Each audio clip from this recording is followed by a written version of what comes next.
রামিসার মানসিক বই করলো। রামিসার যে হিসাবটা, এটা আমাদের সাধারণ বাংলাদেশের মানুষকে আর কবে সচেতন হবে আমি জানি না। এদেশের মানুষের মানসিকতা এত নিচে নেমে গেছে, কেউ কাউকে ঠকাতে পারলে, হারাতে পারলে একটা পৈশাচিক উল্লাস করে। আজকে রামিসা হবে, কালকে আরেক রামিসা হবে, পরশু আরেক রামিসা হবে। আমরা যদি নৈতিকভাবে ঠিক না থাকি, আমাদের সমাজ সংস্কার যদি মানুষ স্বতঃস্ফূর্ত না হয়, মানুষ যদি তার নিজের ভালো না চায়, সে মানুষের ভালো চাইতে পারবে না।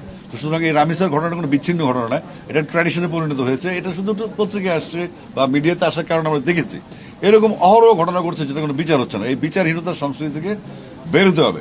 7 দিনের মধ্যে বা 24 ঘন্টার মধ্যে যখন ধর্ষক স্বীকার করে, সে যখন আত্মপক্ষ সমর্থন, তখন কোর্ট কি, ডেট কি, আমাদের তাৎক্ষণিক বিচার লাগবে। প্রয়োজনে প্রকাশ্যে তাদের মৃত্যুদণ্ড কার্যকর করা হোক, যেন দৃষ্টান্তমূলক শাস্তি হয়, ভবিষ্যতে যেন কেউ এগুলো করার জন্য সাহস না পায়। যদি এভাবে রাষ্ট্র না আগায়, আমার মনে হয় বাংলাদেশের প্রত্যেক ঘরে ঘরে এই অটোরিকশার মতো, যেমন অটোরিকশা যেমন একটা সরকার অটোরিকশা কন্ট্রোল করতে পারে না,